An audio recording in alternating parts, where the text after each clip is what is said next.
Ceci est un livre audio autogénéré par Google. Introduction. Les relations entre la France et la Perse furent établies durant des siècles depuis le Moyen Âge jusqu'à nos jours. L'étude de ces relations nous permettra de mieux comprendre leurs diverses dimensions, politiques, militaires, commerciales et culturelles. Le sujet de cette recherche est en fait l'étude des relations entre ces deux pays depuis le Moyen Âge jusqu'à nos jours. Les diverses parties de cet ouvrage sont alors consacrées à l'étude des contacts franco-iraniens, durant chaque siècle ou chaque période historique. Alors, la présentation de l'historique de ces relations semble nécessaire dans cette introduction pour que les lecteurs connaissent sommairement l'historique des contacts franco-iraniens durant des siècles. Nous commençons d'abord par les relations entre la France et l'Orient. Les relations franco-orientales remontent au Moyen Âge. L'Orient signifiait chez les Français du Moyen Âge, les contrées situées là où se lève le soleil. Les Français de cette époque manifestaient un manque d'intérêt pour cette région du monde. Pour eux, l'Orient se limitait au Levant et aux Terres Saintes. Les croisades avaient éveillé leur intérêt pour l'Orient. Mais ils pensaient seulement à l'invasion des Occidentaux en Orient, et pas à l'Orient lui-même. L'Orient se trouvait parfois dans les ouvrages littéraires de cette époque comme la chanson de Roland. Néanmoins, les grands auteurs du XVIe siècle comme Rabelais et Montaigne ne l'évoquent que très vaguement dans leurs ouvrages. Car ils suivaient leur époque et ne révélaient aucune curiosité pour l'Orient et les Orientaux, considérés comme les infidèles et ennemis des chrétiens pendant les croisades. Mais, au milieu du XVIIe siècle, l'intérêt des Français pour l'Orient s'éveille et l'Orient entre peu à peu dans leur littérature. C'est une renaissance dans la pensée française par rapport à l'Orient. Les voyageurs français visitèrent l'Orient. Parmi les pays visités par ces voyageurs, nous trouvons également la Perse. À la suite de l'augmentation de ces voyages, le nombre des récits de voyage augmenta. C'était en fait Colbert qui encourageait et protégeait financièrement les voyageurs de ce siècle, tout en s'intéressant à leurs efforts et à leurs récits de voyage. Il avait l'intention de coloniser les pays orientaux et c'est pourquoi il créa, en 1665, la Compagnie des Indes orientales et en 1670, la Compagnie du Levant. De plus, les auteurs des XVIIe et XVIIIe siècles bénéficièrent de l'image de l'Orient et des thèmes orientaux dans leurs ouvrages. Cette progression de la littérature exotique était due à des succès des commerçants de cette époque dans leur rapport avec l'Orient. Les premières relations entre la Perse et la France datent du Moyen Âge. C'est en 1246 que les premiers missionnaires français arrivèrent en Perse à la cour mongole, sous la direction de Jean du Plan-Corpin et d'Anselme de Lombardie pour propager la religion chrétienne. Quelques années plus tard, l'un des souverains mongols nommé le Khan Eugene envoya un moine mongol nommé Rabban Koma auprès de Philippe le Bel. Il cherchait une alliance avec la France pour avoir des relations avec la Syrie et l'Égypte. Le souverain français n'accepta pas cette demande. Mais une relation s'établit entre le souverain français et les successeurs du roi mongol. En outre, selon Ali Akbar Siassi, les premiers rapports commerciaux entre les deux pays eurent lieu au XVe siècle avec le grand Timur qui demanda à Charles VI d'envoyer en Perse des marchands français. Le roi français accepta sa demande et demanda lui aussi l'envoi de marchands persans en France. Alors, les relations entre la France et la Perse au Moyen Âge se limitaient à quelques relations politiques et commerciales. Mais la France commença à s'intéresser plus précisément à la Perse à partir du XVIIe siècle, durant la période safavide. De nombreux Français arrivèrent alors à la cour des Safavides. Les Français plus fameux étaient Tavernier et Chardin. Ceux-ci étaient marchands de pierres précieuses.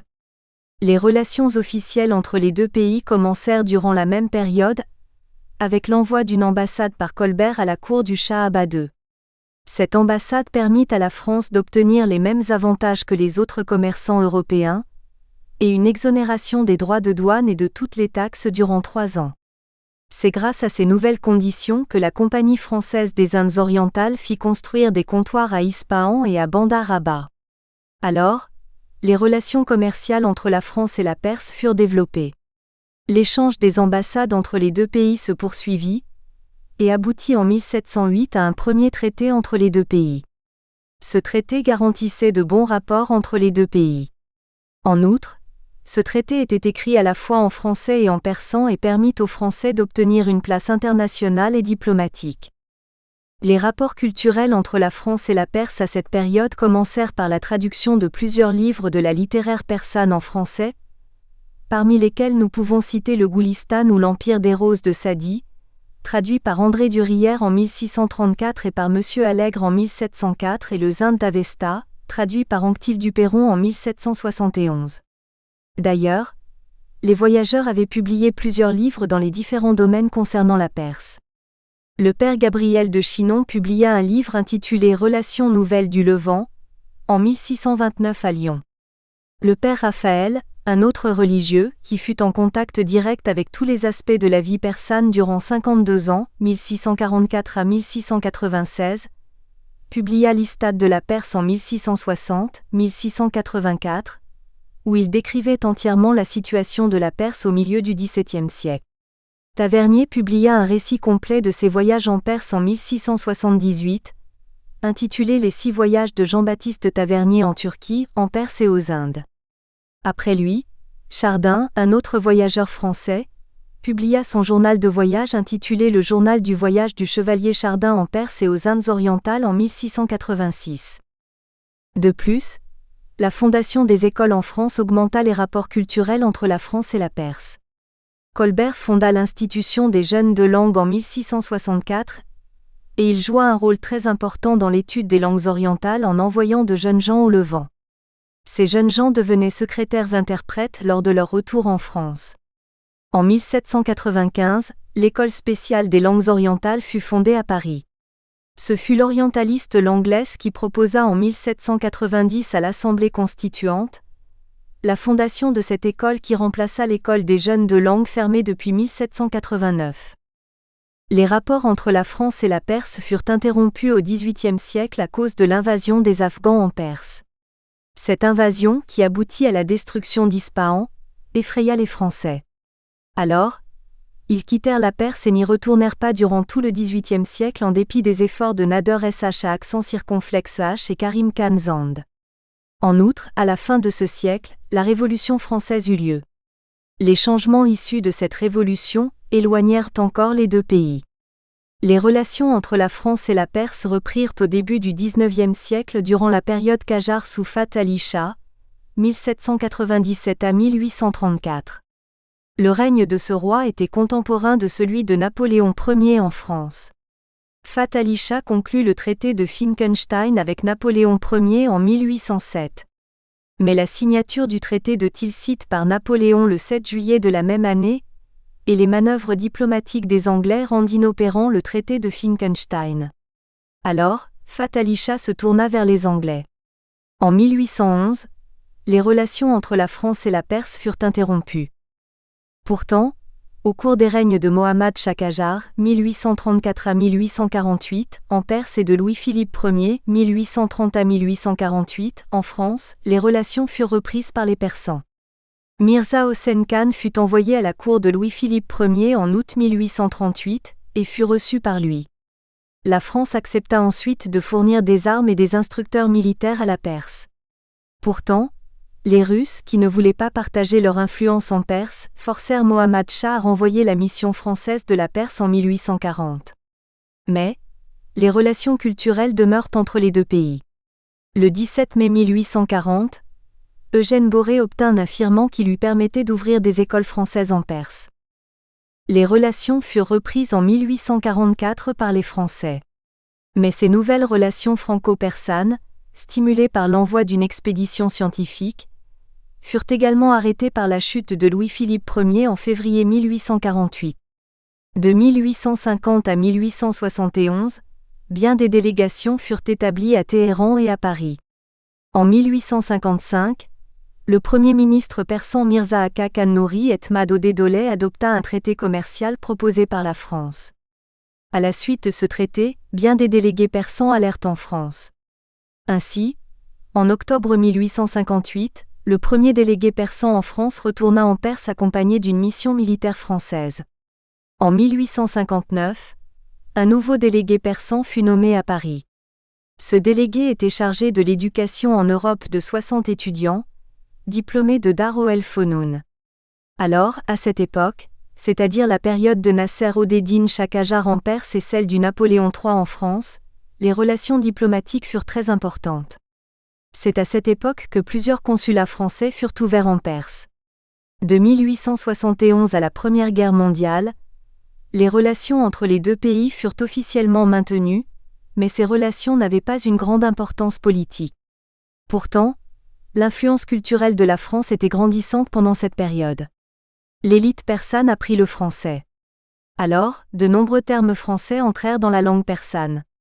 La relation cordiale entre les deux pays se renforça encore avec les visites officielles de Nasser-od-Din Shah et de Mozaffar-od-Din Shah de la France, et la participation de la Perse aux grandes expositions de 1878 et 1900. En 1905, Samad Khan Momtaoz Saltaneh était devenu ambassadeur de Perse à Paris. Durant cette période, les relations diplomatiques et commerciales entre la France et la Perse continuèrent et les médecins français augmentèrent l'influence de la France à la cour des Qadjars. Pourtant, en 1890, la France, qui cherchait une alliance avec la Russie et l'Angleterre, se limita à envoyer des conseillers militaires, agricoles et financiers en Perse. Ainsi, les relations commerciales entre la France et la Perse diminuèrent-elles durant cette période. Mais leurs relations culturelles et archéologiques augmentèrent. En fait, l'influence culturelle de la France en Perse pendant la période Qajar est remarquable. La fondation des écoles en France et en Perse favorisa les rapports culturels entre les deux pays pendant cette période. En 1821, la Société asiatique de Paris fut créée et sa première séance générale eut lieu le 1er avril de la même année sous la présidence de Sylvestre de Sacy. Cette société publia le Journal asiatique en 1823, 2 ans après sa fondation. D'ailleurs, en Perse, la fondation de l'école polytechnique de Téhéran, Dar el-Fonoun, en 1848 fit naître la nécessité de disposer de la traduction de livres scientifiques européens.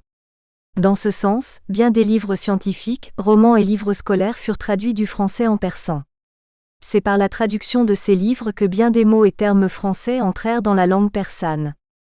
Ce fut enfin au XIXe siècle que les rapports littéraires entre la France et la Perse prirent une ampleur considérable. Le nombre de traductions des ouvrages littéraires augmenta durant ce siècle.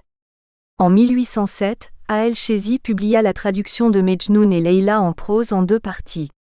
Semleh, professeur à l'école des langues orientales, publia la traduction du Goulistan ou du Parterre de fleurs en 1834.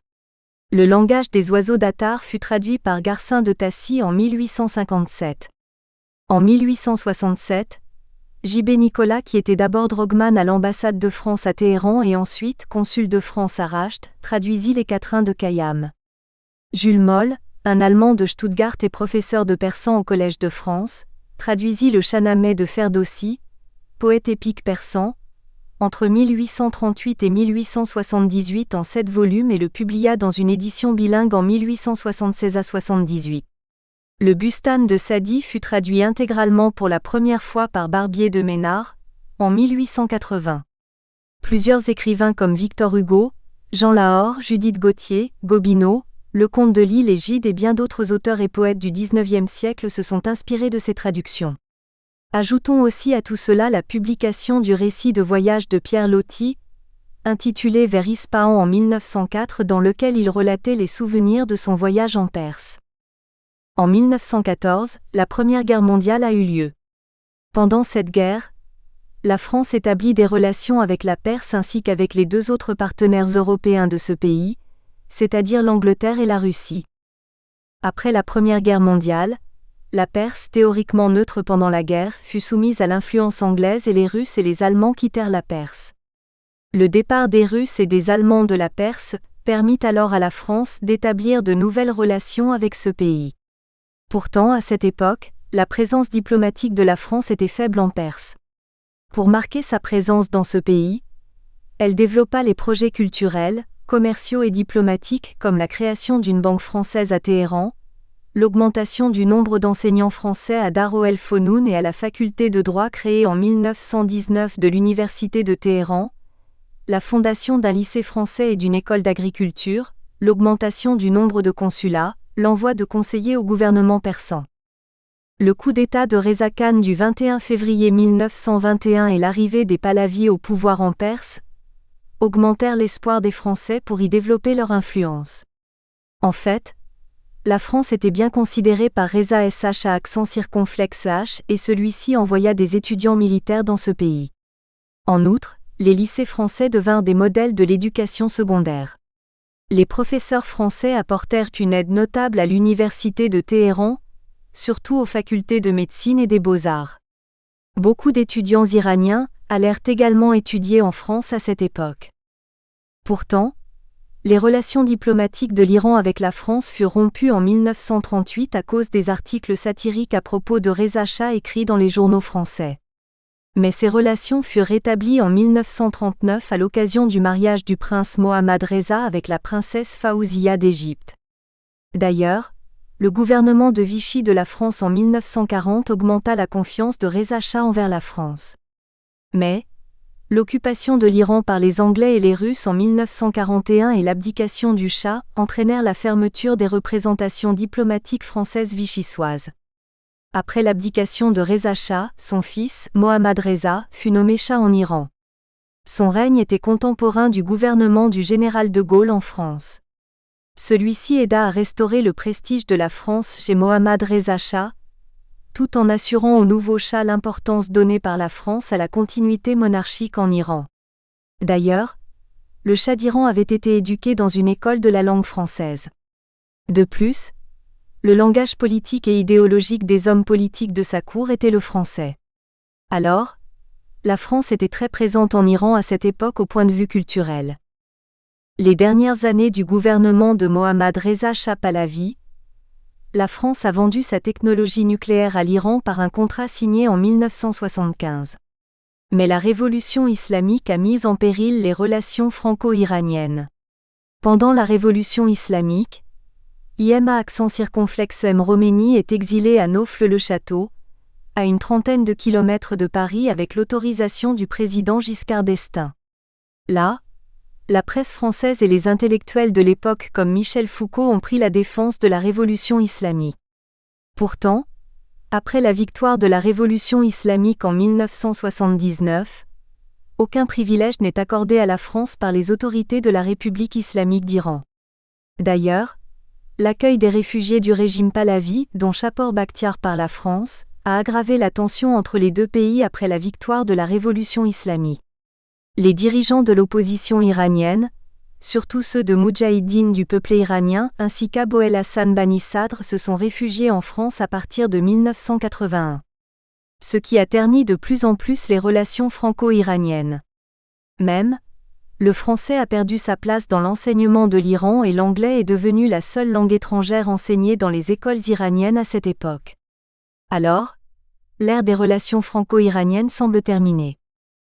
D'ailleurs, au cours de la guerre Iran-Irak, la France a pris parti pour l'Irak et a intensifié son aide à ce pays tout en lui livrant ses Mirage F1 et ses super-étendards.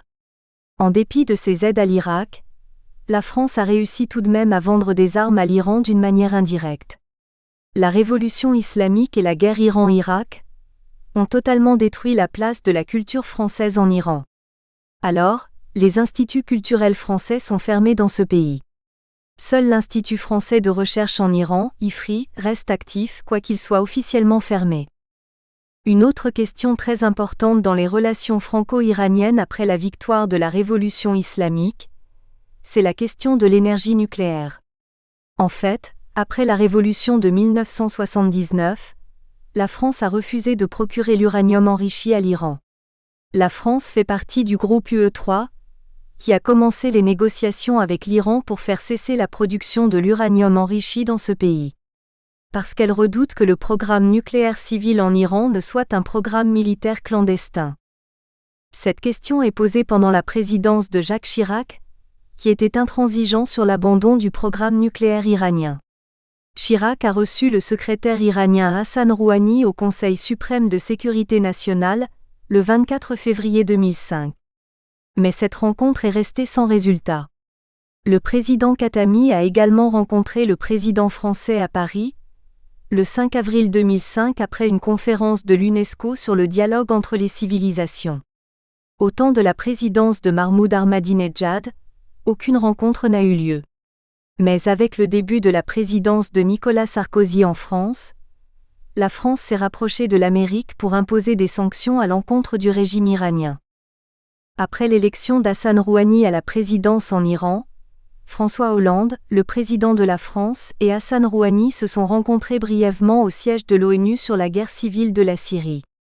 Ajoutons enfin que la question nucléaire et les sanctions internationales contre la République islamique ont beaucoup influencé les relations commerciales entre la France et l'Iran. Les exportations françaises se sont contractées et les importations du pétrole ont été totalement suspendues. Les relations culturelles et scientifiques entre les deux pays sont régies par un accord général datant de 1993 et un accord culturel du 31 janvier 1999. Ces accords permettent des relations entre des universités des deux pays et l'échange d'étudiants. Les relations interuniversitaires franco-iraniennes s'établissent dans les domaines scientifiques comme la sismologie, la biologie, l'environnement, l'urbanisme, les sciences sociales et les sciences humaines et la médecine vétérinaire. D'ailleurs, l'Institut français de recherche en Iran est aujourd'hui le seul centre de recherche pour étudier la culture iranienne. Jusqu'ici, nous avons tracé brièvement les grandes lignes des relations franco-iraniennes depuis l'origine jusqu'à nos jours. Ces relations font l'objet de la recherche présente. En fait, l'étude des diverses dimensions politiques, militaires, économiques et culturelles de ces relations n'est pas faite dans une recherche globale. Il y a des recherches partielles à cet égard. Dans les lignes suivantes, nous allons présenter tour à tour les livres et les articles concernant ce sujet. Le premier ouvrage dans ce domaine, c'est un ouvrage intitulé France-Iran 400 ans de dialogue, publié par Florence Hello-Bélier en 2007. Dans cet ouvrage, l'auteur fait un annuaire des chefs de mission françaises envoyés en Perse ou Iran et des chefs de mission iraniens envoyés en France depuis le XVIIe siècle jusqu'à nos jours. L'auteur de cet ouvrage a tracé la biographie des envoyés français et iraniens respectivement en Perse, Iran et en France, et la manière dont ils avaient contribué au dialogue entre la France et l'Iran.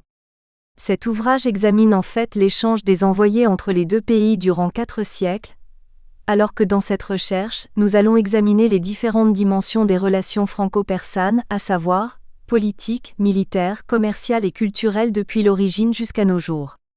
Ira Jamini décrit d'une manière détaillée les relations franco-persanes sous le Premier Empire dans le contexte des rivalités entre la France, l'Angleterre et la Russie dans un livre intitulé Napoléon et la Perse, 1995. Dans les premières pages de cet ouvrage, avant d'expliquer les relations entre les deux pays sous Napoléon Ier, l'auteur relate ses relations sous les Safavides et le premier roi Qajar. Ensuite, il relate très minutieusement les relations diplomatiques et commerciales entre Napoléon Ier et Fath Ali Shah, le second roi de cette dynastie. Dans un livre intitulé L'interface France-Iran, une diplomatie voilée, Mariam Habibi explique les relations politiques entre la Perse et la France avant la Première Guerre mondiale, c'est-à-dire à l'époque des Qadjars. L'auteur étudie également les relations franco-persanes dans le cadre des rivalités anglo-russes en Perse. Afsaneh Pourmazari et Esfandiar Effendi, 2012, dans un article intitulé Les Qadjars et l'Europe, quelle interaction ? La société iranienne et la lorgnette européenne, évoque brièvement l'histoire des rencontres franco-persanes à l'époque Qadjar. Sébastien Fath, dans son ouvrage L'Iran et De Gaulle, chronique d'un rêve inachevé, a tracé les différentes étapes du voyage de De Gaulle en Iran sous le règne de Mohammad Reza Pahlavi.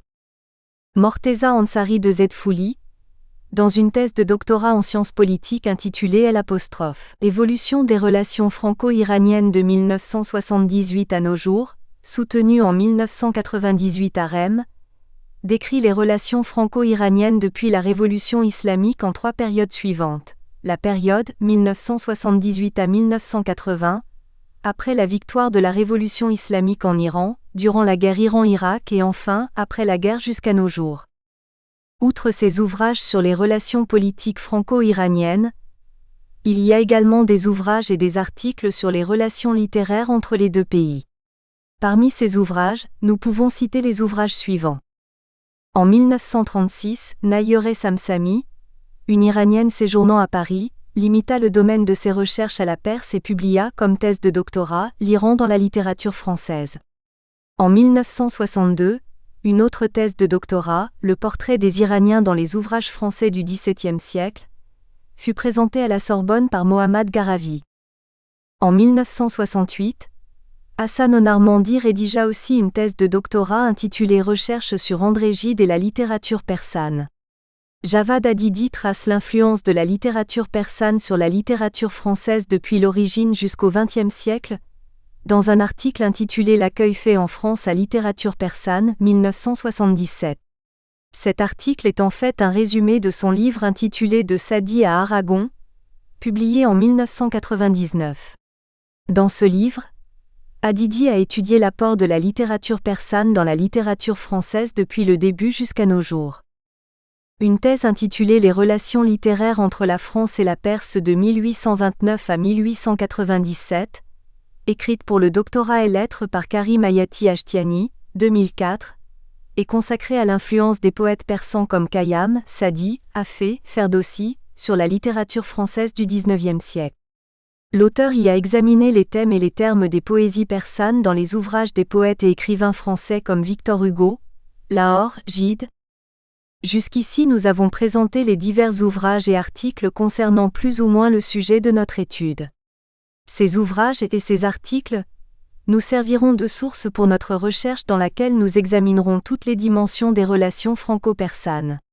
Cette recherche est composée de 7 parties, et nous allons présenter tour à tour ces parties et leurs sous-parties dans les lignes qui suivent. Le premier chapitre de cette recherche s'intitule La première image de l'Orient et des Orientaux en France. Dans ce chapitre, nous allons étudier tour à tour l'absence de curiosité pour l'Orient en France, et l'explosion d'intérêt exotique oriental dans ce pays au milieu du XVIIe siècle et au XVIIIe siècle. Le deuxième chapitre de cette recherche s'intitule La Perse et la France, les premières rencontres au Moyen Âge. Nous y étudierons les relations entre la cour mongole et la France, et les relations culturelles entre cette cour et la France. Nous y évoquerons également les relations culturelles de la Perse avec la France à l'époque des Timourides. Le troisième chapitre s'intitule L'âge d'or des relations franco-persanes à l'époque safavide. Dans cette partie, nous examinerons tout d'abord les relations politiques et commerciales entre les deux pays. Dans ce sens, nous étudierons les difficultés qui existaient pour une connaissance approfondie de la Perse devant les Français durant les siècles précédents et au début du XVIIe siècle. Ensuite, nous examinerons l'apogée des relations de voyage en Perse à cette époque. Sous ce titre, nous examinerons tour à tour une renaissance exotique et des conditions commerciales, diplomatiques et culturelles favorables qui ont contribué à l'augmentation du nombre de voyages en Perse et à l'établissement des relations politico-commerciales entre les deux pays à cette époque. Alors, nous consacrerons une sous-partie à l'étude des relations politiques et commerciales entre la cour safavide et la France. Après cette sous-partie, nous étudierons les relations culturelles entre les deux pays à cette époque. Sous ce titre, nous examinerons le rôle des missionnaires dans la propagation de la langue et la culture persane en France, le rôle des voyageurs français des XVIIe et XVIIIe siècles dans la propagation de la langue et la littérature persane en France, les études des iranologues sur la Perse et la traduction des ouvrages littéraires persans en français à cette époque. Ensuite, nous examinerons les relations littéraires entre les deux pays à la suite de la traduction des ouvrages littéraires persans en français. Le quatrième chapitre de cette étude s'intitule Les relations franco-persanes à l'époque Afshar et Zand. Cette partie est divisée en 2 sous-parties, les relations politiques, commerciales et militaires à cette époque et les relations culturelles et littéraires franco-persanes durant cette période. Dans la seconde sous-partie, nous allons étudier tour à tour les récits de voyage et les ouvrages historiques sur la Perse au XVIIIe siècle, l'influence des récits de voyage sur la littérature du XVIIIe siècle et l'influence de la bibliothèque orientale de Barthélemy d'Herbelot sur la littérature française du XVIIIe siècle. Enfin, nous consacrerons une sous-partie aux échanges littéraires franco-persans au XVIIIe siècle, et nous y étudierons l'influence des chefs-d'œuvre littéraires persans sur les grands ouvrages littéraires du siècle des Lumières. Le cinquième chapitre de cette étude s'intitule Les Qadjars et la France, le temps de grands actes. Dans cette partie, nous allons examiner les diverses dimensions des relations entre les deux pays à l'époque Qadjar. Tout d'abord, Sur plusieurs pages nous traitons les relations politiques, militaires et économiques entre les deux pays. Dans ce sens, nous examinerons tour à tour les relations franco-persanes sous le règne des rois Qadjar comme Agha Mohammad Khan Qadjar, le fondateur de cette dynastie, son fils Fath Ali Shah, le second roi de cette dynastie, Mohammad Shah, le fils de Fath Ali Shah et son successeur, Nasser-od-Din Shah. Après l'étude des relations politiques entre les deux pays pendant cette période de l'histoire de la Perse, nous examinerons les relations culturelles bilatérales.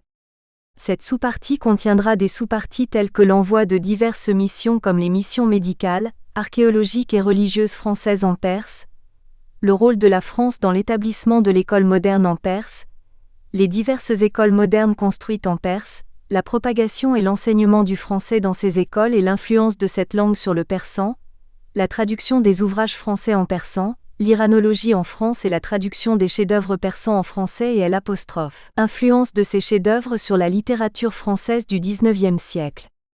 Nous y insérerons également la place de la Perse dans les ouvrages scientifiques et les récits de voyage écrits par les Français à cette époque. Le 6e chapitre de cette recherche s'intitule « Les relations bilatérales entre la France et l'Iran à l'époque Pahlavi ». Cette partie se divise en deux sous-parties suivantes. Les relations politiques et militaires entre l'Iran et la France à cette époque, 1921 à 1979, et les relations culturelles entre les deux pays à cette époque. Dans la première sous-partie, nous examinerons les relations politiques et militaires franco-iraniennes à l'époque de Reza Shah Pahlavi, le fondateur de la dynastie Pahlavi, et les relations politiques et militaires entre les deux pays sous le règne de Mohammad Reza Shah Pahlavi jusqu'à la révolution islamique. Dans le deuxième sous-chapitre, nous traiterons des sujets comme le domaine didactique qui comprend à son tour les sujets comme l'envoi des étudiants iraniens en France sous Reza Shah Pahlavi et les instituts didactiques français et l'enseignement du français en Iran, la presse française en Iran à l'époque Pahlavi, les fouilles archéologiques de la France en Iran de l'époque Pahlavi, iranologie française en Iran de cette époque, les traités culturels, scientifiques et techniques entre Iran et la France durant cette période, la traduction des ouvrages français en persan et les relations littéraires entre les deux pays. Dans ce dernier sous-chapitre, nous allons étudier brièvement l'influence de la littérature française sur la littérature persane de cette époque, et l'influence de la littérature persane sur la littérature française du XXe siècle. Le 7e chapitre s'intitule « La France et la République islamique d'Iran ». Cette partie est divisée en deux sous-parties. Les relations politiques et diplomatiques entre la République islamique d'Iran et la France et les relations culturelles entre les deux pays après cette révolution. Dans le premier sous-chapitre, nous traiterons des sujets comme les relations politiques et diplomatiques entre les deux pays lors de la révolution islamique en Iran, les relations franco-iraniennes durant la guerre Iran-Irak jusqu'à la mort de l'imam Khomeini, les relations franco-iraniennes sous la présidence de Hachemi Rafsanjani, les relations franco-iraniennes sous la présidence de Khatami et celles de Chirac et les relations entre les deux pays sous la présidence de Mahmoud Ahmadinejad. Nous consacrerons également une sous-partie aux positions françaises par rapport au programme nucléaire iranien, depuis le début jusqu'à nos jours. Nous y traiterons des sujets comme les débuts de la coopération nucléaire de la France avec l'Iran, la coopération nucléaire de la France avec l'Iran après la victoire de la révolution islamique, la France et le programme nucléaire iranien sous la présidence de Jacques Chirac en France et celle de Mohammad Khatami en Iran, la France et le programme nucléaire iranien sous la présidence de Nicolas Sarkozy en France et celle de Mahmoud Ahmadinejad en Iran. Dans cette dernière sous-partie, nous évoquerons les positions très critiques de Nicolas Sarkozy par rapport au programme nucléaire iranien, les raisons de celui-ci par rapport à ce programme et enfin, les sanctions contre l'Iran et la réaction française au temps de Sarkozy. Le deuxième sous-chapitre est consacré à l'étude des relations culturelles entre les deux pays. Nous y examinerons tour à tour les coopérations culturelles entre les deux pays, les centres culturels iraniens et français comme le Centre culturel d'Iran à Paris, la Maison d'Iran Paris et l'Institut d'iranologie de la France en Iran, la délégation archéologique française en Iran, les centres culturels concernant l'Iran et l'enseignement de la langue et la littérature persane en France, enseignement de la langue française et les instituts didactiques français en Iran, la traduction des ouvrages français en persan après la Révolution islamique et la presse française en Iran. Cette recherche est basée sur la méthode analytique et référentielle. Nous y examinerons les relations franco-persanes ou franco-iraniennes, d'après les ouvrages français qui existent dans ce domaine. Nous aurons également recours aux ouvrages persans, qui sont écrits sur les relations entre les deux pays. Ces ouvrages nous aideront à expliquer chronologiquement les différentes dimensions des relations franco-persanes durant des siècles, depuis l'origine jusqu'à nos jours. Chapitre 1 : La première image de l'Orient et des Orientaux en France. Le mot Orient est apparu pour la première fois chez Virgile. Chez lui, ce mot signifie les pays situés dans la direction où le soleil se lève. Ce mot fut introduit dans la littérature française au XIe siècle. On le voit dans le vers 401 de la chanson de Roland, « Conquéra l'Ilitaire d'ici qu'en Orient ». À cette époque-là, le terme Orient désignait dans la langue française non seulement les lieux saints mais aussi les pays habités par les peuples de l'Antiquité, c'est-à-dire les Assyriens, les Chaldéens, les Phéniciens, les Égyptiens, les Hittites, les Hébreux, les Mèdes et les Perses. L'Orient antique et l'Orient biblique étaient si confondus au Moyen-Âge que l'on appelait orientaliste le savant qui connaissait l'hébreu et la culture gréco-latine. Outre l'hébreu, ce savant pouvait lire le syriaque et l'arabe et parfois d'autres langues orientales, mais il ne pouvait pas les parler couramment. D'ailleurs, il ne voyageait pas, parce que les savants sont très prudents. La notion d'orientalisme chez Édouard Saïd en tant que discours insusceptible de faire connaître l'Orient dans ses vraies valeurs, diffère de cette notion au Moyen-Âge, car ce mot est devenu au XIXe et XXe siècle un moyen de dominer les Orientaux. D'après Édouard Saïd, cette notion est un mode de discours, avec pour l'étayer, des institutions, un vocabulaire, un enseignement, une imagerie, des doctrines et même des bureaucraties coloniales et des styles coloniaux. Cette différence entre le savant du Moyen-Âge et l'orientaliste du XXe siècle révèle bien la curiosité des Français de différents siècles pour la connaissance de l'autre et de l'ailleurs, mais de manière différente et dans des buts opposés. En fait, les commerçants du Moyen-Âge rapportaient de leurs voyages en Orient des objets rares et des marchandises précieuses, comme les brocarts et les épices des Indes, la soie de Chine et de Perse et les perles précieuses du golfe Persique. Ces marchandises révélaient la richesse de l'Orient et attiraient bien l'attention des Français pour connaître mieux les pays orientaux. Pourtant, il faut attendre le XVIIe siècle pour que la notion d'Orient se précise pour eux. Les nombreux voyages faits pendant ce siècle apportèrent des données géographiques précises sur cette région du monde. On peut les retrouver dans la définition qu'en donne le premier dictionnaire de l'Académie de 1694. Les États, les provinces de la Grande Asie comme l'Empire du Moghol, le Royaume du Siam, de la Chine, etc. D'ailleurs, il faut remarquer que malgré la vaste superficie de l'Orient qui s'étend jusqu'à l'océan Pacifique, les Orientaux sont réunis dans un même ensemble. Galland les présente ainsi. Sous le nom des Orientaux, je ne comprends pas seulement les Arabes et les Persans, mais encore les Turcs et les Tartares, et presque tous les peuples de l'Asie jusqu'à la Chine, mahométans et païens ou idolâtres. Cependant, d'Herbelot de Molinville intitule Bibliothèque orientale. L'ouvrage qui contient toutes les connaissances de l'époque en turc, en arabe et en persan. Au milieu du XVIIIe siècle, les pays orientaux s'étendront pour Voltaire, depuis les Dardanelles jusqu'au fond de la Corée. Il en élimine pourtant quelques-uns. Je vous épargne, écrit-il, les peuples du Tonkin, du Laos, de la Cochinchine chez qui on ne pénétra que rarement, et où notre commerce ne s'est jamais bien étendu. Dans un autre passage, on lit sous sa plume à ce propos, la Corée, la Cochinchine, le Laos, Ava, Pégu sont des pays de peu de connaissances, mais il les insère néanmoins dans la notion générale d'Orient. Cette notion reste la même jusqu'à la fin du XIXe siècle. On a fait des études sur l'histoire ancienne des peuples de l'Orient classique, celle de l'Orient antique et celle de l'Orient biblique. D'autres termes comme Extrême-Orient, Moyen-Orient, Proche-Orient sont inventés pour rendre plus précise la notion d'Orient du point de vue géographique et au XXe siècle, nous l'avons vu dans les lignes précédentes. Une autre science se développa, l'orientalisme. C'est au début du XXe siècle pour la France et la fin du XVIIIe siècle pour l'Allemagne que se produisit son essor.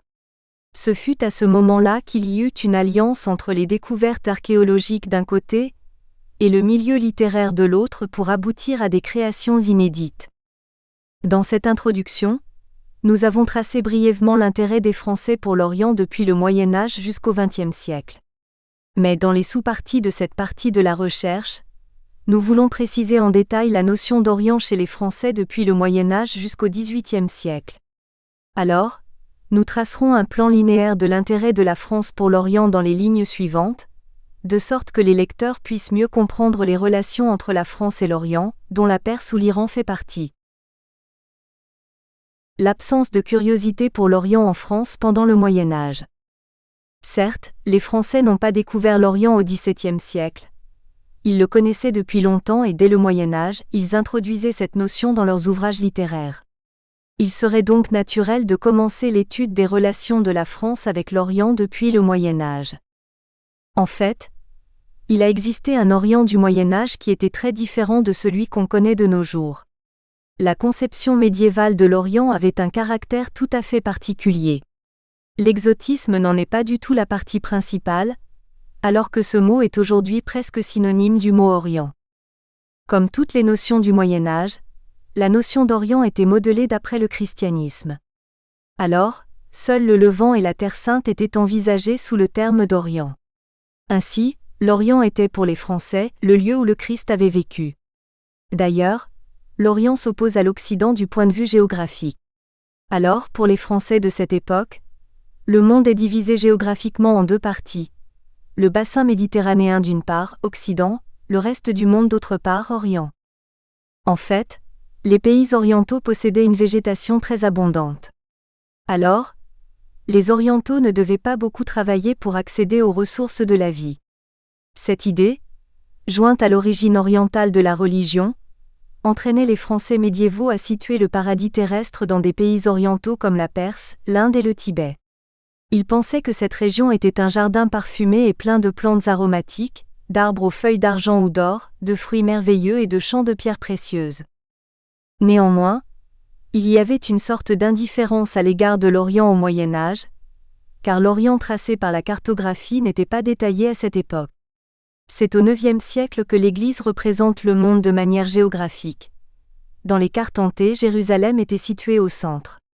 Sur ces cartes, il y avait seulement l'Europe, l'Afrique et l'Asie, entourées d'un océan. La représentation cartographique de l'Orient est directement inspirée de l'époque biblique. Dans les relations de voyageurs de cette époque, on voit un schéma général des montagnes et des rivières qui existaient sur leur chemin dans leur voyage vers l'Orient. Alors, la carte devient un indice utile dans leur relation de voyage tout en établissant un lien direct entre l'auteur et le lecteur comme le dit Abdulmalek Ibrahim Zeid. La carte fournit juste les informations qu'il faut pour alimenter l'imagination du lecteur resté en métropole. Alors, la carte fait naître l'exotisme dans l'imagination des Occidentaux par rapport aux pays orientaux. Abdulmalek Ibrahim Zeid ajoute à la phrase précédente les mots suivants à ce propos. De plus, les informations apportées par les cartes donnent juste une idée de l'ailleurs et jouent d'abord un rôle d'exotisme, car les déictiques comme les noms des localités le long des côtes sont inconnus des habitants de la métropole. En effet, l'Orient médiéval est formé dans la pensée des Français d'après l'Orient musulman. Les Français médiévaux envisageaient les Orientaux comme les infidèles qui avaient conquis la Terre Sainte. Dans de telles conditions, on ne pouvait rien apprendre sur le caractère et les mœurs des Orientaux. Ainsi, par les rares informations qu'on recevait sur eux, on les jugeait effrayants et détestables avant même de les avoir bien connus. On rencontre un Orient musulman, profondément intégré au sud de l'Europe tout en étant perçu comme une menace pour le Nord. Alors, les Européens, et en particulier les Français, considéraient les musulmans ou les habitants de l'Orient comme les ennemis de toute l'Europe. En fait, ils savaient peu de choses sur eux. La mode des ablutions dans leurs pratiques religieuses, quelques informations sur leurs prières et la polygamie, tout en y ajoutant les informations sur le harem des femmes qui se trouvaient dans la cour des rois de ces pays et des récits incroyables sur Mahomet, leur prophète. C'est pourquoi l'Orient se présentait sous un étrange aspect à l'imagination des Européens. Alors, l'Orient se présentait dans la pensée médiévale française comme un monde infidèle et différent de l'Occident. En fait, une des grandes idées de l'époque médiévale, c'est-à-dire la lutte contre l'infidèle, se répétait toujours dans les ouvrages de l'époque. Alors, comme dit Henri Pigeonneau, Il s'est formé jusque dans les plus petits détails, à côté de la tradition historique et du monde réel, un monde fantastique et une histoire légendaire qui avait sa liaison, sa chronologie, sa ressemblance et qui finit par être seul connu et seul accepté de la société laïque au Moyen Âge. Cet Orient fantastique se trouve dans toute la littérature du Moyen Âge. On rencontre les musulmans dans la chanson de Roland. L'auteur de cet ouvrage les a présentés comme des chevaliers français. Parfois, on rencontre dans cet ouvrage quelques termes arabes déformés qui sont utilisés pour produire la couleur locale. Les Arabes ont si peu de caractère qu'aussitôt vaincus et capturés, ils deviennent chrétiens. On retrouve ce type dans toutes les époques et dans ce que l'on peut appeler le cycle de la croisade. Parmi ces cycles, nous pouvons citer le pèlerinage de Charlemagne à Jérusalem. L'Orient y est représenté comme fantastique et imaginaire, et il en est ainsi dans tous les autres ouvrages de cette époque. En fait, ce type se trouve dans toute la littérature médiévale et nous pouvons envisager par exemple les musulmans du jeu de Saint-Nicolas, qui à la fin, après avoir fait la guerre, se convertissent tous au christianisme par l'intermédiaire de Saint-Nicolas. D'ailleurs, on trouve bien de romans dont l'action se passe à Constantinople ou qui empruntent des éléments orientaux, ou même qui sont complètement tirés d'une fiction arabe. Il semble que les conteurs aient pu se procurer facilement les éléments de leurs ouvrages, avec les informations concernant l'Orient. Il y a également des fables qui sont nées des récits orientaux. En fait, la matière de ces fables avait été trop modifiée par la connaissance des coutumes et des mœurs européennes. Ainsi, leur couleur originale et locale avait-elle été perdue à cause de ces modifications. Pourtant, les auteurs des romans d'aventure ont pu bénéficier des premières informations sur l'Orient. Mais la présence de la chrétienté dans les ouvrages littéraires de cette époque est plus importante, car il s'y trouvait toujours des princesses orientales qui devenaient chrétiennes après être devenues amoureuses d'un chrétien. Ainsi, ne pouvant chasser les Turcs des lieux saints, les Français médiévaux faisaient d'imaginaires batailles contre eux et ils envahissaient leur pays. D'ailleurs, l'imagination des Français pouvait être excitée quand ils voyaient des objets précieux et rares apportés par les commerçants de l'Asie en France, comme des pierres précieuses de Perse et des épices indiennes, des tapis de Turquie et de la soie et du satin de Chine. Les écrivains du Moyen Âge avaient pu voir tous ces objets précieux et rares de près, mais ils n'avaient pas pensé à les utiliser pour embellir leurs contes orientaux. Ils se contentaient seulement d'admirer toutes ces belles choses ouvrées de la main des Sarrasins et de leur attribuer une puissance diabolique. Le commerce avec le Levant a pu cependant entraîner les Français pour avoir une conception nouvelle des choses et des peuples orientaux. Les échanges commerciaux dès le début du Moyen Âge sont nombreux. Par Marseille et Bordeaux et par l'Italie et Venise se propageaient dans toute la France les bateaux qui revenaient de l'Inde et de la Chine. À l'époque des Mérovingiens, les Français connaissaient déjà les épices. Les présents précieux d'Haroun al-Rachid à Charlemagne étaient la marque d'un commerce déjà développé à cette époque. Plus tard, lors des croisades, le développement du commerce fut remarquable et se prolongea encore jusqu'au XIVe siècle. Mais la curiosité des acheteurs semble ne pas avoir été excitée. En fait, pendant plusieurs années, les artisans du Moyen Âge ornaient les étoffes avec des caractères arabes à l'imitation des tissus venus de l'Orient. Mais ils ne les connaissaient pas, et même ils n'étaient pas curieux de les connaître. Les Français médiévaux ont trouvé enfin les descriptions des produits exotiques de l'Orient, dans les récits merveilleux de Marco Polo. En effet, celui-ci a passé 20 ans en Mongolie et il a traversé des pays comme la Chine, la Perse et l'Inde et peut-être le Japon. Il a pu voir des scènes et des coutumes qu'il a difficilement comprises, et qu'il a interprétées toujours d'une façon étrange. Enfin, ce voyageur vénitien a écrit à la fin du XIIIe siècle ses observations et ses expériences durant ses voyages dans un ouvrage. Cet ouvrage est intitulé, dans sa version française, Le devisement du monde, le livre des merveilles. Quelque temps plus tard, les savants qui lirent cet ouvrage purent mieux connaître les chemins qui menaient aux ruines colossales, aux épices précieuses, à l'ivoire et à la poudre d'or de l'Orient. Le vieux de la montagne, les émirs et les califes, le sultan de Babylone, Mahomet, le grand Khan, les ermites du Gange et des hommes à la face jaune étaient tous des personnages de cet ouvrage qui formaient une humanité exotique et orientale. Encore beaucoup d'autres choses exotiques et merveilleuses de l'Orient se trouvaient dans ce livre des merveilles, comme le titre l'indique. Mais pendant longtemps, Personne n'a connu cet ouvrage et c'est à la fin du XVe siècle que l'imprimerie naissante en diffusa les éditions et les traductions dans toute l'Europe. Jusqu'à cette époque, ces extraordinaires récits avaient seulement été lus par un petit nombre de lettrés et de savants. De plus, les lecteurs n'avaient pas confiance dans l'authenticité de ces récits. Il était donc impossible que le goût de l'exotisme naquît par la lecture de cet ouvrage. En fait, l'ouvrage de Marco Polo amusait et terrifiait à la fois les Français de cette époque. Cette image étrange des pays orientaux semble avoir été créée pour ne pas évoquer la vérité de l'Orient. En fait, l'Orient était l'un des éléments terrifiants de la poésie ou des romans de cette époque, et se présentait comme un rempart infranchissable pour les héros.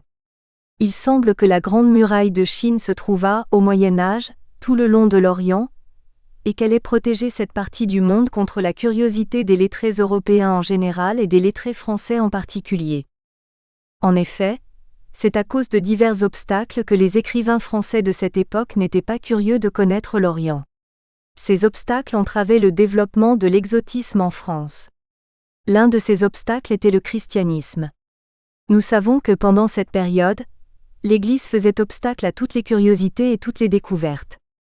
Même pendant les croisades où le contact était direct entre les Occidentaux et les Orientaux, l'effet de l'objectif majeur de la religion, consistant à sauver la Terre sainte envahie par les musulmans, n'a pas permis aux lettrés d'avoir une large vision des pays orientaux. Même ceux qui admirent la littérature du Moyen Âge sont obligés d'accepter ce point faible de cette époque. À cette période, en raison de l'absence de curiosité et d'intérêt pour l'ailleurs et l'exotisme, on ne connaît pas de récit de voyage proprement dit et ce n'est qu'avec un retard considérable que des formes analogues ont commencé à se constituer. Pourtant, au sein du désintérêt presque général pour l'Orient à cette époque, on remarque un intérêt dans les voyages de Jean de Mandeville, qui se manifeste dans son livre intitulé Le Livre des merveilles du monde. Il a écrit cet ouvrage après son voyage en Égypte et dans différents pays de l'Orient, jusqu'en Chine. Ce titre évoque le fameux livre des merveilles de Marco Polo, présenté dans les lignes précédentes. Jean de Mandeville décida, à son retour, de relater les histoires dont il avait été le témoin, mais également l'acteur. Son ouvrage devint l'un des ouvrages les plus fameux du Moyen Âge et probablement le plus lu par ses contemporains, car il a résumé toutes les découvertes géographiques du Moyen Âge, et il a décrit le monde connu au XIVe siècle, en particulier l'Asie extrême-orientale, qui était encore très peu familière des Français. L'auteur essaya d'y présenter ses expériences de voyage, des histoires fabuleuses de ces voyages tout en y ajoutant les informations bibliques et religieuses. Au fur et à mesure que ce récit de voyage avance, le cadre de l'imaginaire médiéval se développe et prend de nouvelles dimensions. C'est ainsi qu'on peut penser à la manière dont le paradis terrestre a été déplacé, chez Mandeville, du Proche-Orient aux limites extrêmes de l'Asie, au nord du royaume fabuleux de Cathay. En effet, les Français de cette époque ne pensaient guère à la diversité des pays et des peuples. Le monde se limitait pour eux à un pays ou à une contrée. Brunetière a dit à cet égard : « Il semble qu'au Moyen-Âge une façon de penser et de sentir commune est opprimée pendant plus de 400 ou 500 ans et comme anéantit toutes les distinctions d'origine, de race et de personne. » Or l'exotisme est en fait constitué de ce sentiment de curiosité pour la diversité des pays et des peuples. Il peut naître lorsqu'un homme dont la pensée est large désire chercher d'autres paysages que ceux de son propre pays et les différences qui existent entre ses propres idées et coutumes et les idées et les coutumes d'un autre peuple. Or l'exotisme avait une présence très limitée au Moyen Âge. Les croisades avaient attiré l'attention des Français de cette époque sur l'Orient, mais en vérité, on prêtait attention à la conquête de l'Orient par l'Occident et non pas à l'Orient lui-même. Aussi, dès que les armées européennes ont subi un échec en Orient, elles s'en sont vite allées. En effet, d'une part, les Européens avaient d'autres préoccupations, c'est le moment de la formation des États modernes. Alors, les Français des XIVe et XVe siècles se détournent vers l'observation unique de la France. D'autre part, les Français voulaient en même temps aller en Orient pour rejoindre le royaume du prêtre Jean. Ce royaume chrétien est évoqué au milieu du XIIe siècle par des rumeurs venues d'Orient, et l'on ne savait pas vraiment où placer ce royaume, en Perse, en Arménie, en Afrique ou en Inde, parce que les informations géopolitiques de cette époque étaient très confuses. À cette époque, une lettre fut adressée par le prêtre Jean à différents souverains d'Europe, ou même au pape. Cette fausse lettre sera lue et diffusée jusqu'à l'époque des grandes découvertes. Enfin, les causes économiques et commerciales expliquent ce détachement. Le commerce avec le Levant, si développé au XIIe siècle et qui avait connu un tel regain avec les croisades, s'alanguit à partir du XIVe siècle et la relation commerciale entre les deux contrées resta bien faible jusqu'à la fin du Moyen Âge. L'Orient a disparu de la littérature des XVe et XVIe siècles. Les poètes et les écrivains de la Renaissance passaient leur temps à étudier minutieusement les livres. Alors, ils ne révélaient aucune curiosité pour voyager en Orient et ne pensaient pas aller plus loin qu'Athènes ou Rome. Les conteurs de cette époque empruntaient à des thèmes orientaux la matière de leurs ouvrages, mais ils ne savaient même pas l'origine de ces thèmes. Rabelais était un véritable érudit de cette époque, et il a parlé de tout dans ses ouvrages. Il a promené ses héros gigantesques dans les différentes régions du monde. Cependant, il ne les a pas placés dans les régions turques ou indiennes. Bien sûr, Pantagruel rêve bien un moment de partir au royaume de Cathay, mais c'est pour y chercher l'oracle de la dive Bacbuc. Aussi, lui et son ami Panurge se contentent-ils de refaire après Jacques Cartier quelques étapes sur une route de mer qui n'aboutit point aux Indes.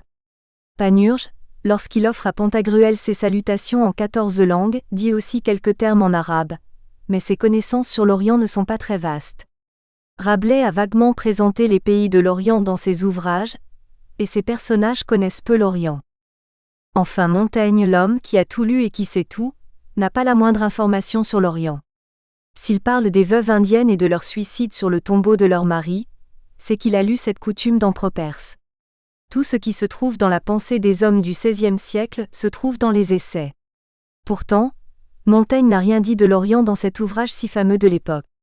L'attitude de Montaigne était celle de son époque, c'est-à-dire l'indifférence et le manque de curiosité à l'égard de cette région dont nous avons parlé dans les lignes précédentes, et nous pourrons voir généralement combien était bizarre la conception de l'Orient chez les premières générations du XVIIe siècle. L'intérêt pour l'Orient était nul chez les Français de cette époque. Pourtant, leur intérêt s'éveille au milieu de ce siècle. Dans la partie suivante, nous allons examiner l'intérêt des Français au milieu du XVIIe siècle et au XVIIIe siècle pour l'Orient et les Orientaux. L'explosion de l'intérêt pour l'exotisme oriental au milieu du XVIIe siècle et au XVIIIe siècle. L'intérêt des Français pour l'Orient s'éveille au milieu du XVIIe siècle, et l'Orient réapparaît dans la littérature et la pensée française de cette époque. Cette réapparition de l'Orient dans la littérature française et cet éveil de l'intérêt pour cette région du monde sont considérés comme une renaissance, car l'exotisme apparaît sous une nouvelle forme. Parmi les pays visités par les voyageurs français de cette époque, nous trouvons la Perse. Ces voyages et ces visites des pays orientaux ont influencé la pensée des Français par rapport à ces pays. Mais voici longtemps que nous utilisons le terme Orient, sans en avoir bien déterminé le sens. Après avoir essayé de préciser le sens historique du mot dans l'introduction de cette partie, il convient maintenant de tenter de déterminer ses limites géographiques. Bien que Jérusalem soit une ville située en Asie, et que la Palestine s'étende près de la Turquie, nous ne pouvons point parler ici de Terre Sainte. En fait, de nombreux voyages attirent au XVIIe siècle l'attention des Français sur les pays illustrés par les croisades. Mais jamais les écrivains de cette époque-là n'ont mêlé la terre du Christ à l'image de l'Orient. Néanmoins, il semble que les voyageurs ne puissent pas se séparer du poids des souvenirs héréditaires. Les auteurs des XVIIe et XVIIIe siècles avaient subi cette influence. Ainsi, lorsque l'image de la Terre Sainte apparaît chez eux, ce n'est pas une image littéraire, mais une image religieuse. Il y a beaucoup de raisons qui évoquent l'idée de ne pas aller chercher un sentiment exotique dans l'Orient antique. En vérité, ici, il n'est pas question du spectacle exotique et étrange que nous donne la vision d'une caravane dans une oasis arabe, ou la description d'une rue de Pékin. Au XVIIe et XVIIIe siècle, les Français ne connaissaient pas encore très bien les usages et les coutumes des Orientaux. Les mœurs et les coutumes des Assyriens et des Indiens n'étaient connues que par les textes des Anciens. Mais, ces mœurs et ces coutumes avaient pris une forme gréco-latine. Alors, personne ne savait à quelle nation elles appartenaient. Dans les 60 premières années du XVIIe siècle, les relations de voyage en Orient étaient peu nombreuses, mais elles étaient publiées. On voit qu'à cette époque les relations de voyage de François Martin, ou celles de François Pirard de Laval révèlent l'intérêt des Français pour connaître l'Orient. Si les récits de voyage deviennent plus nombreux, c'est que les voyages augmentent. D'ailleurs, Colbert encourageait les voyageurs de ce siècle et il s'intéressait à leurs efforts et à leurs récits de voyage et les protégeait du point de vue financier. Les aventures racontées dans ces récits de voyage attiraient toujours l'intérêt du public français et mettaient à leur disposition de nombreuses informations sur l'Orient et les Orientaux et enrichissaient ainsi leur imagination. Ils essayaient alors d'expliquer ces informations et comparer les mœurs des pays orientaux avec celles de leur propre pays. Le public du XVIIe siècle a accueilli avec intérêt les premiers ouvrages où il était question de l'Orient et des Orientaux et de leurs mœurs et de leurs coutumes. L'imagination des Français a subi une influence profonde en ce temps-là. Cette influence explique à la fois l'apparition de l'exotisme en France à cette époque et le goût des Français pour le voyage en Orient. En effet, les Français du XVIIe siècle, depuis l'époque d'Henri IV, avaient de grandes aspirations pour coloniser les pays orientaux, et ceux du XVIIIe finissent par les réaliser et constituer un immense empire colonial français en Orient. Or, il faut remarquer que l'histoire de la colonisation des pays orientaux par les Français commence presque en même temps que celle de l'exotisme littéraire. Jusqu'en 1660, cette histoire était constituée des initiatives éparses et des tentatives manquées. Sous Henri IV, les Français ont essayé de constituer une compagnie des Indes orientales, mais cette initiative reste sans succès. De même, sous Richelieu, un vaisseau envoyé aux Indes revint riche d'une belle cargaison 1635, et il donna de si grands espoirs que l'on essaya à nouveau de former une autre compagnie, toujours sans succès. Colbert réussit enfin à constituer la compagnie. En fait, de même qu'il encourageait les efforts des voyageurs pour pénétrer dans l'Orient musulman, il créait de grandes compagnies en Chine. En 1665, il créa la Compagnie des Indes orientales et en 1670, il constitua la Compagnie du Levant. Ainsi, il semble que les aspirations coloniales des Français en Orient avaient désormais trouvé leur matière et leur forme. De même, la littérature de cette époque en bénéficia et les auteurs commencèrent à exploiter ce domaine tout nouvellement ouvert alors que, jusque-là, ils s'étaient limités à des initiatives de peu de succès. Mais désormais, ils vont faire une exploitation régulière de ce domaine. L'apport intellectuel de ces auteurs après la connaissance de l'Orient augmentait d'année en année. La progression de la littérature exotique est due en grande partie à des succès des commerçants de cette époque dans leur commerce avec l'Orient. En fait, les causes qui expliquent le développement du commerce français en Orient sont valables aussi pour le développement de la littérature exotique de cette époque.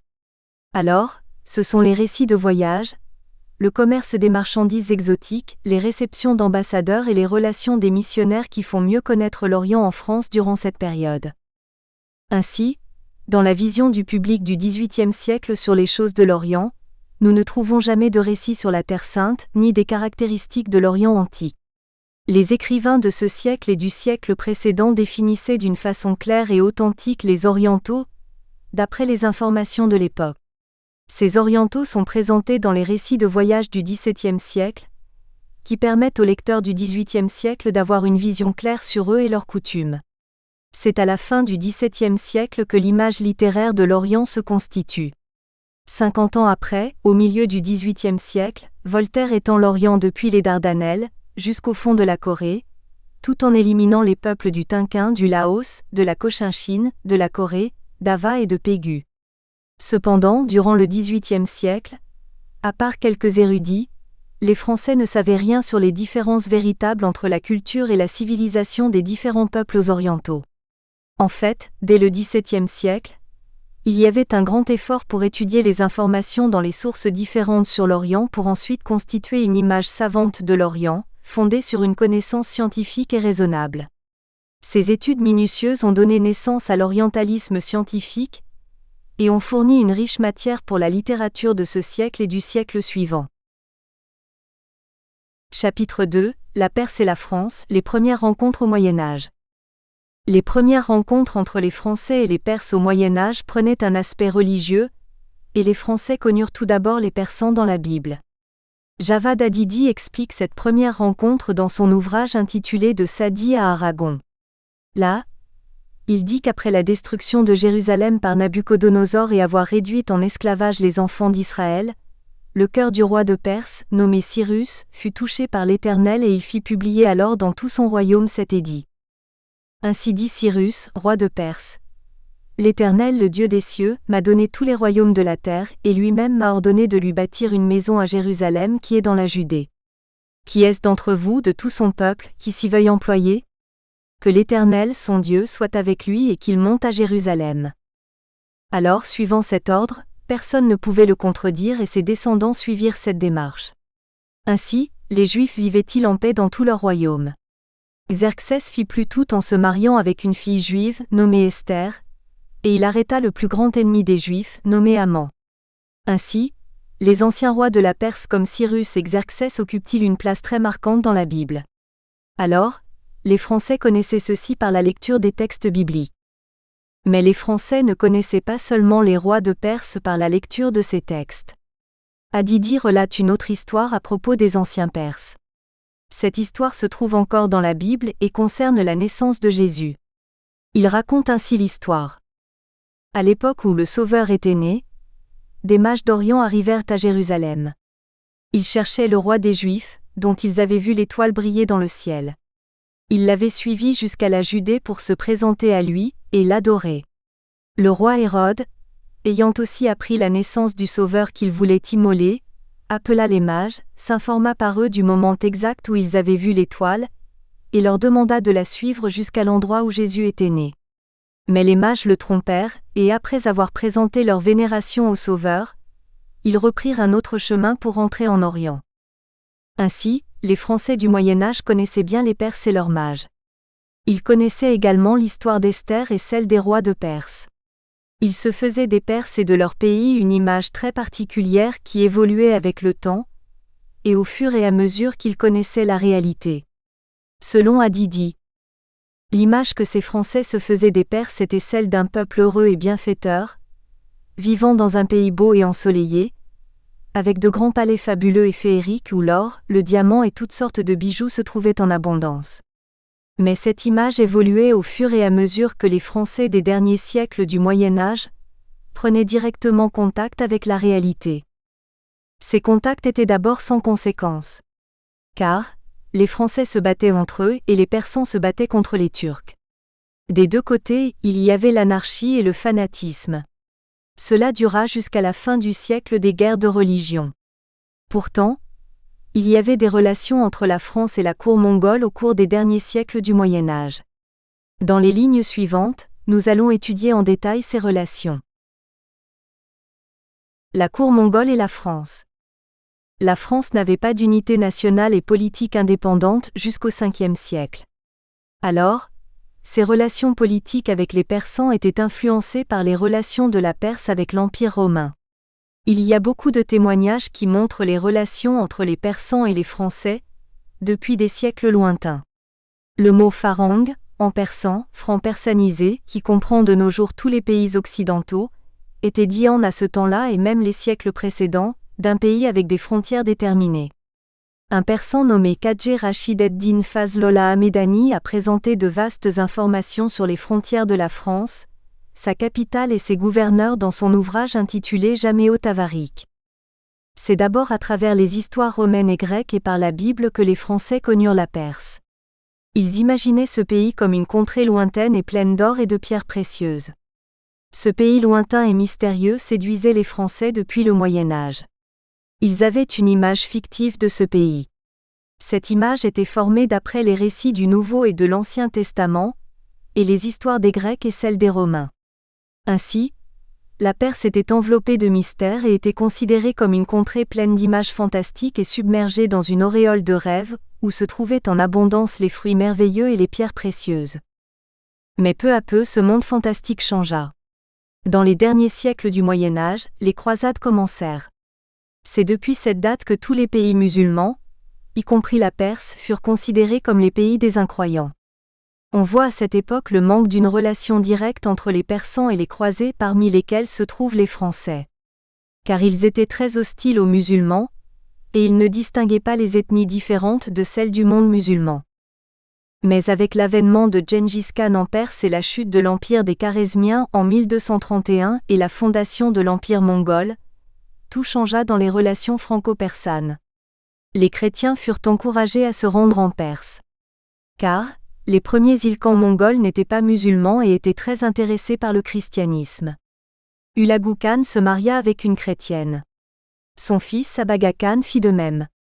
C'est pourquoi le concile de Lyon, convoqué par Innocent IV en 1245, décida d'envoyer des missionnaires à la cour mongole. Les premières relations franco-persanes furent établies en 1246. Le 4 avril de la même année, des missionnaires français, dirigés par Jean-Plan de Carpin et Anselme de Lombardie, arrivèrent sur l'ordre du concile de Lyon, en Perse à la cour mongole, pour y propager le christianisme romain. Ils présentèrent leur lettre de créance à Guyuk Khan qui venait d'être élu en tant qu'empereur des Mongols. Celui-ci les accueillit et fit traduire leur lettre de créance. Mais il n'était pas content de la lettre du pape. Alors, il écrivit la réponse de cette lettre en langue mongole et la fit traduire successivement en persan et en latin. Voici sa réponse à la lettre du pape. C'est une lettre adressée au Papa Kalan, au grand pape. Qu'il la lise et qu'il sache que nous avons reçu et entendu ses envoyés. Tu m'invites à accepter ta religion. Tu te prends pour quelqu'un d'important. Bien. Toi qui t'appelles grand pape, viens ici me rendre les hommages dus, accompagné de tous tes serviteurs, petits et grands. Ce sera alors que je te ferai connaître mes ordres selon le yassa de Gengis Khan. Toi qui te dis chrétien et qui dis que tu implores Dieu et que tu l'adores et lui demandes son pardon, comment peux-tu connaître ceux auxquels Dieu pardonne et ceux auxquels il ne pardonne pas? Viens donc me servir à ma cour. Je te dirai alors si j'accepte ton adhésion à ma tribu, ou non. Si tu fais autrement, je te considérerai comme rebelle et je t'en ferai payer la rançon, à moins que Dieu ne veuille autre chose. Cette réponse indique bien qu'à cette époque, Guyuk Khan était d'une grande majesté. Mais, est-ce que les Mongols sont tous aussi durs que lui? Non. Car avec le temps, les rois mongols, surtout ceux qui étaient souverains de la Perse, s'adaptèrent aux coutumes et aux mœurs des Persans et acceptèrent même leur religion. Les souverains occidentaux voulaient toujours établir des relations commerciales avec eux. La majorité des lettres échangées entre les souverains mongols et les souverains français comportent des demandes de soumission. C'est Elji-Gidei, un roi mongol en Arménie et en Perse, qui ouvrit les relations diplomatiques entre la Perse et la France en 1248 en écrivant une lettre à Saint-Louis. Celui-ci envoya André de Longjumeau pour remettre une lettre à Guyuk Khan, mais le moine y parvint après la mort de celui-ci et alors, la lettre fut présentée à Ogul-Kaimish, sa régente et sa veuve. Les relations entre les souverains français et les souverains mongols continuèrent, mais sans donner lieu à une alliance entre les deux pays. Quelques années plus tard, d'après Pierre Lyotet dans son ouvrage L'Iran secret, le Khan Egun, le fils d'Abaga, souverain mongol de la Perse et quatrième souverain après Gengis Khan, envoya un moine mongol, nommé Rabban Koma, en ambassade auprès de Philippe le Bel, le roi de France. Sa mission était de chercher une alliance avec la France pour une expédition en Syrie ou en Égypte contre les Arabes.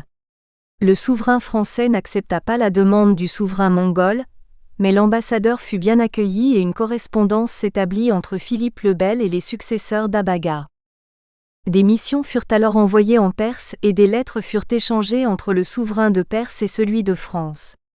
2 de ces lettres adressées à Philippe le Bel en 1289 et en 1305 sont conservées aux Archives nationales, à Paris.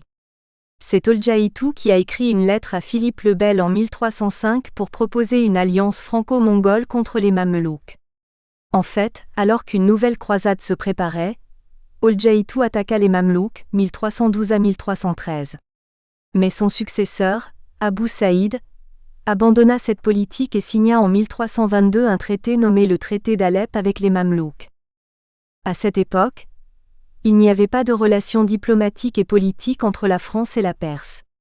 Pourtant, les relations économiques et commerciales et les activités missionnaires entre les deux pays continuaient. En fait, selon Ali Akbar Siassi, les premières relations commerciales entre les deux pays eurent lieu au XVe siècle avec le Grand Timur, car celui-ci demanda à Charles VI d'envoyer en Perse des commerçants français. Le souverain français accepta la demande du roi de Perse et lui demanda d'envoyer des commerçants persans en France. Mais ces relations commerciales ne continuèrent pas, car, comme explique Javad Hadidi, la France s'engaga dans la guerre de 100 ans, et l'empire mongol en Perse s'affaiblit peu à peu, de sorte que les îles-Khans furent contraints de lutter perpétuellement contre l'agitation intérieure et d'abandonner finalement le pouvoir à leurs nombreux adversaires qui s'étaient dressés un peu partout dans le pays. Cela dura jusqu'au début du XVIe où le Shah Ismaïl Ier s'empara du pouvoir et fonda la dynastie safavide.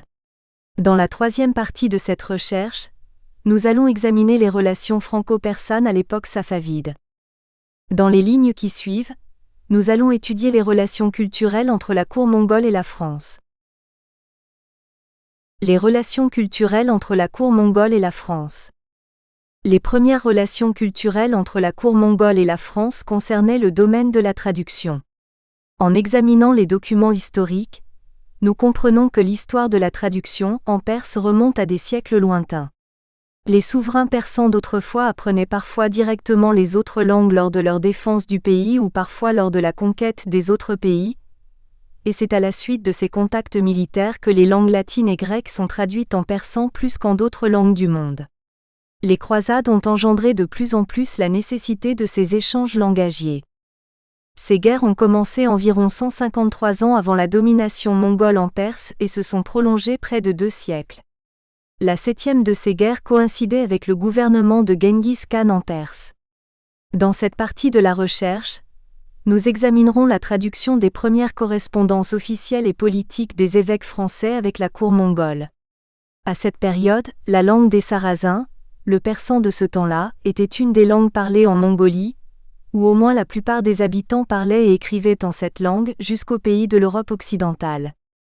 K.M. Makami a dit à ce propos, « La langue des Sarrasins ou le persan était si riche qu'on écrivait les correspondances politiques en cette langue. » En fait, avec l'arrivée des Mongols en Perse, la langue persane est utilisée comme le moyen des échanges politiques et elle est devenue la langue officielle et politique de la cour mongole. Les ambassadeurs du pape comme Assilinou et André de Longjumeau, et les ambassadeurs ilkhanites comme David et Markan Astouri et David Dashbi savaient tous le persan. Peu à peu, les conquêtes mongoles ont entraîné le développement des relations politiques entre les pays d'Asie et ceux d'Europe.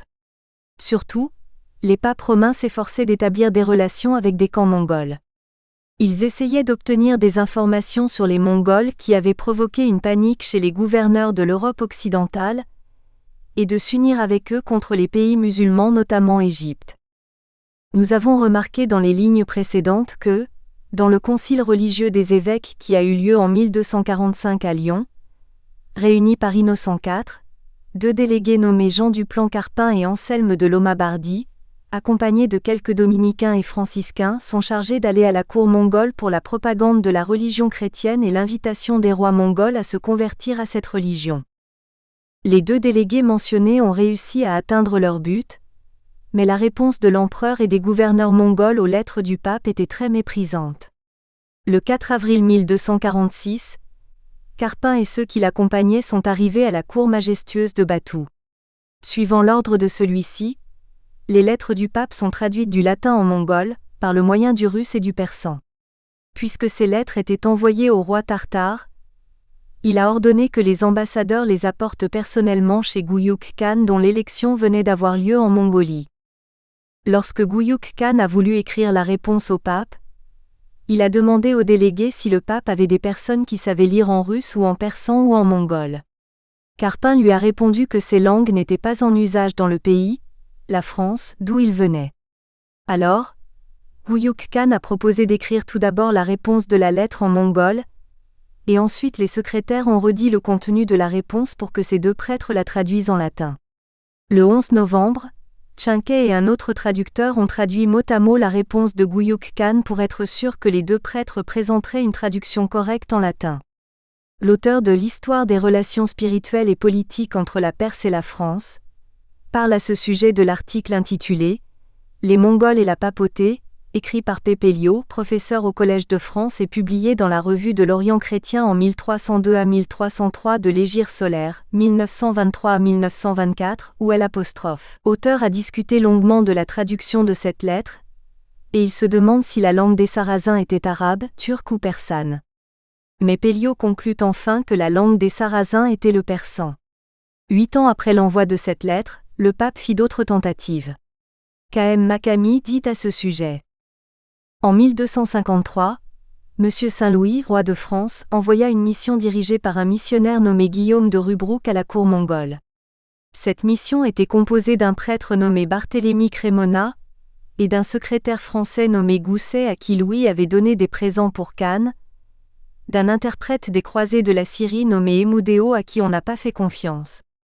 Cette mission qui, outre l'objectif religieux, avait aussi des objectifs politiques, après un long voyage et la rencontre avec les rois mongols comme Sartha et Batu, arriva enfin chez Möngke Khan, l'empereur mongol et lui présenta la lettre du roi de France et retourna en Europe avec une réponse presque inhospitalière de l'empereur mongol. Rubruck et ses compagnons ont connu un artiste et ingénieur parisien, à Karakorum. Il s'appelait Guillaume Boucher. Boucher était un don de Dieu pour les prêtres. Non seulement ils ont pu obtenir par lui des informations de première main sur les Mongols, mais le fils de cet ingénieur français, qui parlait couramment le mongol, est devenu un interprète très précieux pour eux. Cette mission était dirigée par André Longjumeau dont le roi ne mettait pas en doute le choix à cause de ses expériences et ses connaissances des langues orientales, surtout le persan. Apparemment, Louis IX avait envoyé par lui un message verbal concernant son alliance avec les Mongols contre les musulmans, à Il-Kitaï. Quand Louis IX était à Nicosia, les deux envoyés mongols vinrent chez lui le 20 décembre. Ils portaient une lettre d'Il-Kitaï. La lettre était écrite en persan et André Longjumeau, qui se trouvait auprès du roi et avait rencontré l'un des deux envoyés dans l'armée mongole à Tabriz en 1247, l'a traduite. Ainsi, les relations culturelles entre la France et la cour mongole se limitaient à la traduction de quelques lettres françaises, écrites et envoyées par les papes aux îles-camps mongols et vice-versa. La traduction des lettres françaises en persan s'est faite également chez des Timourides après la période mongole. Dans les lignes suivantes, nous allons l'étudier brièvement. Les relations culturelles de la Perse avec la France à l'époque des Timourides. Les documents de cette période montrent que les Timourides avaient eux aussi des correspondances avec les rois et la cour de France, d'où la nécessité de la traduction du français en persan et vice-versa. En fait, dans les archives nationales de la France, il y a des documents qui montrent que quelques lettres furent échangées entre Amir Teimour Gourkani et Charles VI, le roi de France. Par exemple, Seyfoddin Qa accent circonflexe E accent aigu M Makami cite une lettre échangée entre Amir Teimour et Charles VI dans son livre intitulé L'histoire des relations spirituelles et politiques entre la Perse et la France. Cette lettre était écrite en sarrasin. Chapitre 3. L'âge d'or des relations franco-persanes à l'époque safavide. Jusqu'au milieu du XVIIe siècle, il y avait différents obstacles devant les Européens, y compris les Français, pour établir des relations avec la Perse, dont les plus importants étaient l'opposition des Ottomans d'un côté, et les difficultés et les périls du voyage de l'autre. Les Ottomans, qui avaient une bonne situation du point de vue géographique et stratégique, entravaient le voyage des Persans en Europe et par conséquent les relations entre la Perse et l'Europe et la France. Les Ottomans sunnites avaient une rancune très profonde envers les Persans chiites. C'est pourquoi les Persans évitaient le voyage au pays des Ottomans. Pourtant, malgré ces obstacles et ces difficultés, les voyageurs français sont venus en Perse safavide. Ces voyageurs, tout en publiant leurs récits de voyage, ont intéressé les Français à la Perse. Parmi ces voyageurs se trouvaient Thévenot, Tavernier et Chardin. La publication des récits de voyage sur la Perse à l'aube du XVIIe siècle a incité les Français à développer leur commerce en Orient et surtout en Perse. Dans les lignes suivantes, nous examinerons en premier lieu les relations politiques et commerciales entre les deux pays. Dans ce sens, nous étudierons d'abord les difficultés qui existaient pour une connaissance approfondie de la Perse de la part des Français durant les siècles précédents et au début du XVIIe siècle. Ensuite, nous examinerons l'apogée des relations de voyage en Perse à cette époque. Sous ce titre, Nous examinerons tour à tour une renaissance exotique et des conditions commerciales, diplomatiques et culturelles favorables qui ont contribué à l'augmentation des voyages en Perse et à l'établissement de relations politico-commerciales entre les deux pays à cette époque. Puis, nous consacrerons une sous-partie à l'étude des relations politiques et commerciales entre la cour safavide et la France. Après cette sous-partie, nous étudierons les relations culturelles entre les deux pays à cette époque. Sous ce titre, nous examinerons le rôle des missionnaires dans la propagation de la langue et la culture persane en France, le rôle des voyageurs français des XVIIe et XVIIIe siècles dans la propagation de la langue et la littérature persane, les études des iranologues sur la Perse et la traduction des ouvrages littéraires persans en français durant cette période historique. Ensuite, nous examinerons les relations littéraires entre les deux pays à la suite de la traduction des ouvrages littéraires persans en français. Les relations politiques et commerciales franco-persanes. Les difficultés opposées à une connaissance approfondie de la Perse. Nous espérons que vous avez apprécié cet aperçu. Pour continuer à écouter ce livre audio sur Google Play Livres, utilisez le lien dans la description de la vidéo.